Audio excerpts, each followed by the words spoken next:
Good morning students. आज के video में हम बात करेंगे एपिजेनेटिक थ्योरी या अनुजननवाद की। पिछले वीडियो में हमने प्री फॉर्मेशन थ्योरी या पूर्व रचनावाद के बारे में पढ़ा था, जिसके अनुसार किसी भी जीव का लघुरूप अंडे या शुक्राणु में पहले से मौजूद होता है तथा उचित उद्दीपन या स्टिमुलस मिलने के बाद वो पूर्णतः एडल्ट या वयस्क में विकसित होता है। यह सिद्धांत काफ़ी समय तक मान्यता प्राप्त रहा। बाद की हुई खोजों ने इस सिद्धांत को धीरे धीरे समाप्त करना शुरू किया। सबसे पहले यदि हम बात करें कैस्पर फ्रेडरिक वोल्फ की, उसने मुर्गी के भ्रूण का क्रमबद्ध अध्ययन किया और उसने ये देखा कि मुर्गी के अंडे में भ्रूण का कोई भी लघुरूप पहले से मौजूद नहीं होता, बल्कि अंडे के विभिन्न भागों में ग्रेन्यूल्स या वेसिकल्स पाए जाते हैं जो डेवलपमेंट के दौरान आपस में संयुक्त होकर एक जटिल प्राणी का या एम्ब्रियो का निर्माण करते हैं।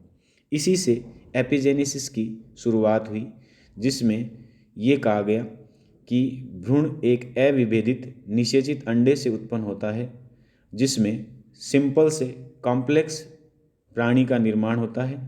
इस शब्द की व्याख्या सबसे पहले विलियम हॉर्वे ने अपनी पुस्तक ऑन जनरेशन ऑफ एनिमल्स में कि विलियम हॉर्वे का एक वाक्य बहुत प्रसिद्ध है, जिसके अनुसार सभी जीव अंडे से उत्पन्न होते हैं। All creatures come from an egg, और यूँ कहा जा सकता है एक्स ओवो ओमनी।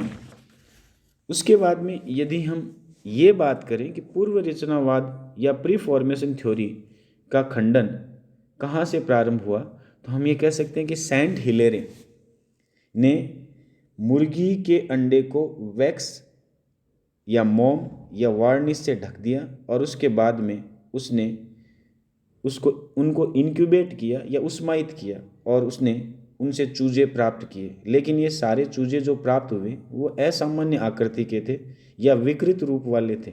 तो उसने ये प्रश्न उठाया कि यदि चूजों के लघुरूप अंडे के अंदर पहले से ही मौजूद हैं, तो ये विकृत रूप क्यों उत्पन्न हुआ, या बाह्य जो फैक्टर्स है उनके कारण ये विकृतियाँ उत्पन्न क्यों हुई।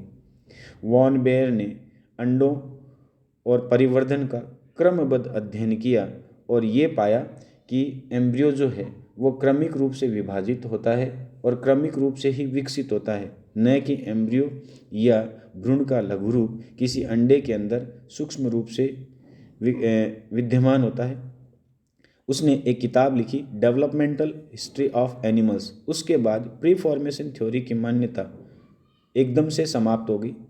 विलियम हॉर्वे ने ये बताया कि भ्रूण का जो प्रारंभ होता है वो मेल व फीमेल गैमीट्स के फ्यूजन से, जिसे हम आम भाषा में निषेचन या फर्टिलाइजेशन के नाम से जानते हैं, के द्वारा होता है। और इसी कारण जो संतान होती है उस संतान के अंदर माता व पिता दोनों के गुण आते हैं। कोशिका सिद्धांत की खोज के बाद हम ये कह सकते हैं कि प्री फॉर्मेशन थ्योरी पूर्णतः समाप्त हो गई और बाद में एपिजेनेसिस या अनुजननवाद है उसको मान्यता मिली।